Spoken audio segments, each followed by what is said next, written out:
Hola, ¿qué tal, amigas y amigos del ajedrez? Nuevamente aquí en nuestro canal de YouTube, el canal de Ajedrez al Sur, para dar continuidad a la serie de videos que titulamos La toma de decisiones.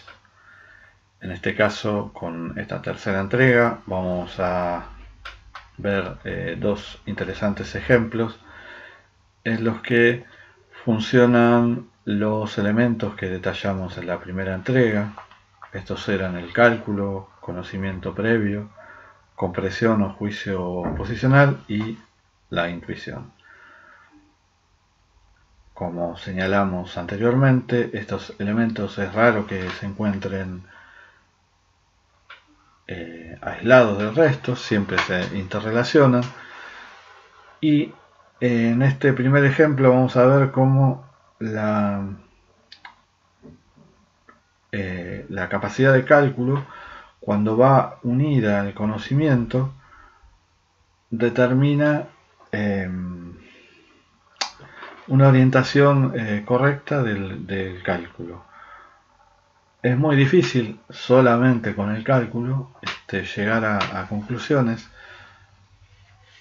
porque haciendo un paralelismo con una definición de qué era inteligencia, el pensador israelí Moshe Caspi decía que deberíamos hablar no de inteligencia, sino de imaginación crítica. Y la imaginación es aquello que nos permite encontrar soluciones, mientras que la crítica es la que nos permite ordenarlo. Y un poco el cálculo puede ser como esa imaginación que se desborda y que termina yéndose por las ramas y no consolidando un conocimiento. Por lo tanto, el cálculo solo no suele ser una herramienta que nos permita establecer una certeza de lo que está pasando en la posición. Es una herramienta indispensable, pero necesita la orientación o la guía de los otros tres elementos, ¿no? Que es el conocimiento previo, el juicio posicional y la intuición. En este caso, en este siguiente ejemplo, que es una partida del año 1943 de Mikhail Botvinnik, vamos a ver cómo a partir de identificar un elemento determinante en la posición, todo va girando alrededor de ello. Así que comenzamos con la partida. Caballo F3, D5, C4, E3, E6, perdón, B3, caballo F6, alfil B2, alfil E7,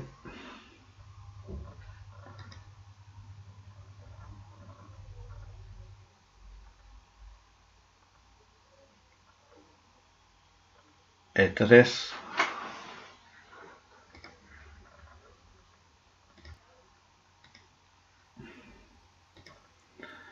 enroque, caballo C3, D5,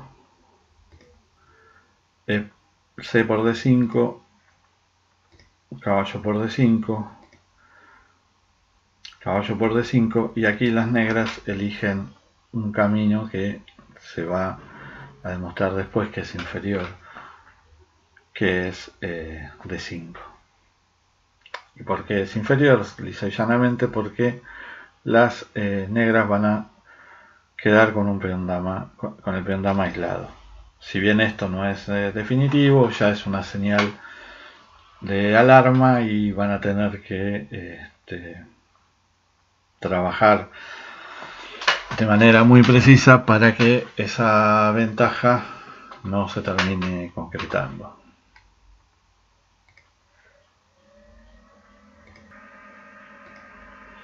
Sin duda será mejor jugar dama por D5.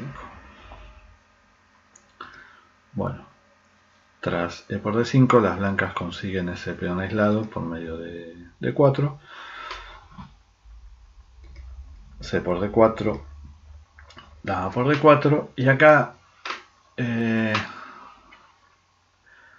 Botvinnik elige, siguiendo, digamos, el patrón de Capablanca, de ir cambiando las piezas accesorias a la partida para quedar en una posición en la cual se pueda explotar de manera precisa y concreta el peón débil de D5.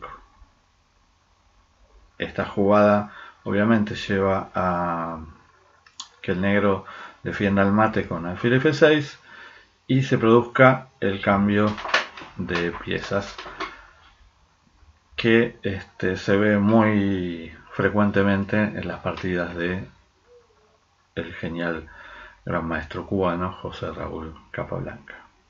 Dama de 2, caballo C6, alfil E2, alfil E6, enroque, alfil por B2, dama por B2, dama A5, y acá es donde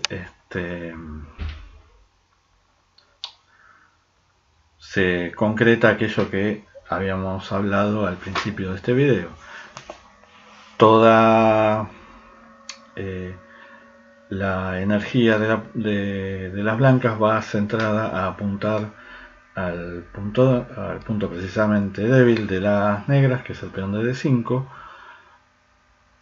y no es demasiado complejo encontrar una ruta que en este caso parece una autopista, porque es de tránsito sin obstáculos, ¿no? Torre F de 1, torre A de 8, torre de 2, torre de 7, torre A de 1, torre F de 8, y aquí las blancas producen una pequeña trampa posicional, que es jugar H3 sin definir, y el negro creo que cae en esta jugada haciendo H6, que en apariencia no es un problema, pero genera una debilidad y la posibilidad de un eventual contacto en el flanco rey, precisamente la casilla G5. ¿Por qué es importante esto? Porque en un futuro las blancas pueden llegar a expandir su flanco rey, y allí está el contacto de peones para provocar la apertura. Esto nos remite a una de las teorías que nos legó el entrenador Marc Bureschi, que era el principio de las dos debilidades. Él decía que, a grosso modo, que no siempre una debilidad es suficiente para conseguir la victoria, sino que debemos crear un segundo frente de ataque en el cual podamos dividir fuerzas defensoras, y así en el vaivén entre una y otra debilidad el negro o el bando defensor tenga que dividir fuerzas y no pueda recurrir a la debilidad más significativa. Así que volvemos a la partida. Botvinnik sigue con el plan de simplificación y juega caballo E5. Y acá no es posible jugar torre de 6 simplemente por caballo C4. Así que hay que comer caballo por E5, dama por E5, dama C5, alfil F3, y como bien vemos, todas las piezas blancas están apuntando hacia el peón de D5 y todas las piezas negras están defendiendo el peón de D5. Hay un empate técnico en esa situación, pero que Botvinnik consigue destrabar de manera muy ingeniosa, representando esta partida un modelo de ataque cuando se da este tema estratégico en concreto. B6, dama B2, torre C8, dama E5, torre de C a D8, torre D4 y A5. Con esta jugada el negro evita el avance BD3, B4 que podría llegar a expulsar a la dama de esta buena posición que tiene en C5. Y acá es donde podemos detener el video y ponernos a pensar qué jugarían las blancas. Bueno, Botvinnik eligió el camino correcto jugando G4. Con eso va a dar inicio al ataque en el flanco rey, al cual las piezas negras no van a poder defenderse de la mejor manera, dado que están ahora atornilladas a la defensa del peón de D5. Las negras jugaron dama C6 y tras G5, H por G5, dama por G5, el blanco ahora muestra todo el potencial de su posición con la posibilidad de iniciar un ataque frontal sobre el rey de las negras. F6, dama G6, alfil F7, dama G3, F5. El drama muchas veces es que una debilidad va acarreando que para poder sostenerla se cometan o se produzcan nuevos avances, y a su vez eso va debilitando aún más la posición. Dama G5 atacando el peón de F5, dama E6, rey H1, dama E5, torre G1, torre F8, y ahora es muy buena dama H6 que amenaza torre H4, pero a su vez también amenaza el peón de B6, defendiendo el peón de B, torre H4, rey F8, dama H8, alfil G8, y ahora nuevamente el blanco redirecciona su ataque, en este caso contra el peón débil de F5. Torre de B a B7, torre G5, torre F7, dama H5, y ya son 3 piezas las que atacan al peón de F y de muy difícil defensa. Dama A1, rey G2, G6, las blancas ganan un peón, pero no solo eso, sino que entran en la posición del rey negro de manera decisiva. Tras dama por G6, alfil H7, dama D6, torre de F7, el blanco juega dama D8 y las negras abandonan. Un muy buen ejemplo de cómo un tema estratégico de larga duración, como son los temas estratégicos en los cuales está involucrada la estructura de peones, hace que el camino al éxito sea relativamente tranquilo. Vamos a ir ahora a otro ejemplo bastante distinto a este, en el cual vamos a detenernos a analizar mucho porque no está claro cuál es el elemento aglutinador o el elemento principal en la posición.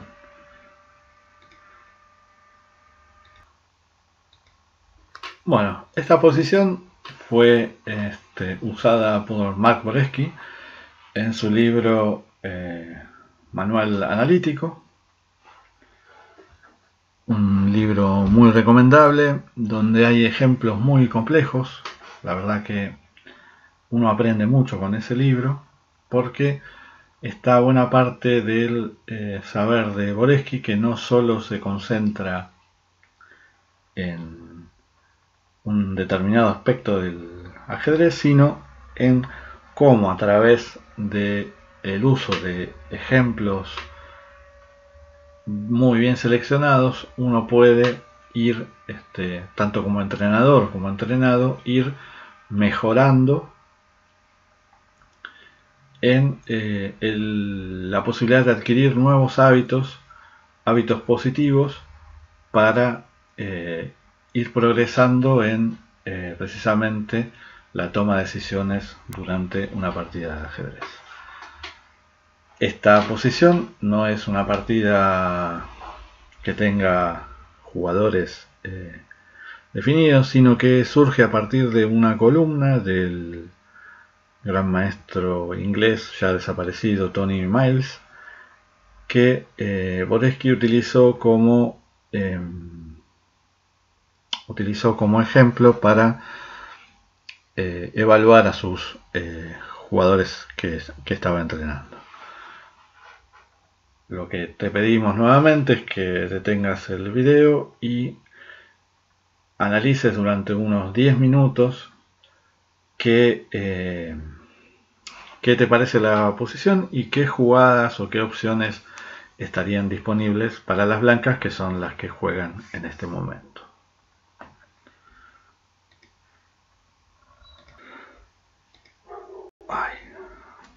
Bueno, ¿qué se les ocurrió?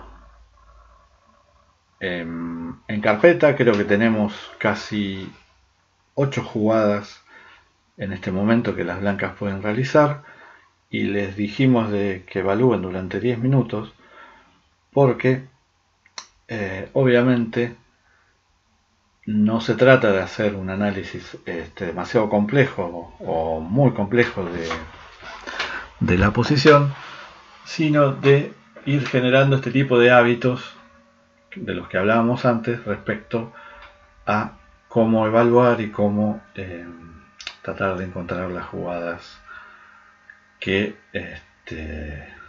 mejor nos conduzcan en una partida.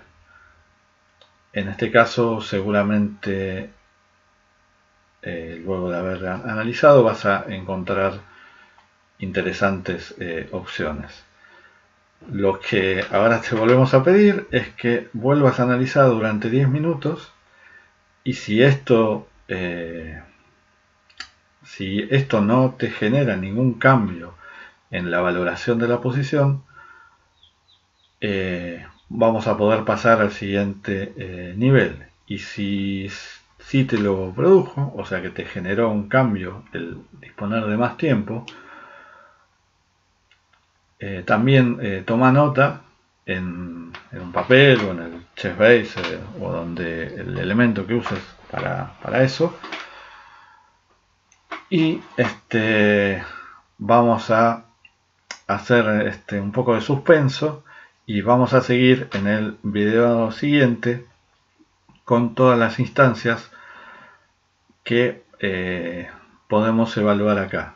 Recordamos, la primera serie de análisis involucra unos 10 minutos, luego otros 10 minutos, y si dispones de ese tiempo te sugerimos hacer un tercer tramo de análisis con otros 10 minutos. En general, en una partida de ajedrez es raro que tengamos 2 o 3 momentos en los cuales dispongamos de todo ese tiempo, ¿no? Las partidas en general son entre 90 y 60 minutos con el agregado, y tenemos que acostumbrarnos a tomar decisiones en un periodo de tiempo que está bastante acotado. De todas maneras, la capacidad analítica, la capacidad de combinar el cálculo, el conocimiento previo, la comprensión y también la intuición requieren precisamente de hábitos, y a veces eso nos demanda más tiempo, pero es preferible correr el riesgo de cedernos en el uso del tiempo y después acotar a no nunca haber desarrollado esa capacidad, ¿no? A mí particularmente me asombra cuando los jugadores toman decisiones en un periodo de tiempo demasiado acotado, porque a veces no tenemos esa validación o esas certezas que nos da el combinar estos 4 elementos. Así que este es el primer video en que dejamos las cosas en suspenso, y en la cuarta entrega de este video vamos a seguir analizando ya más en profundidad qué es lo que pasa en esta posición. Nos vemos entonces en el próximo video.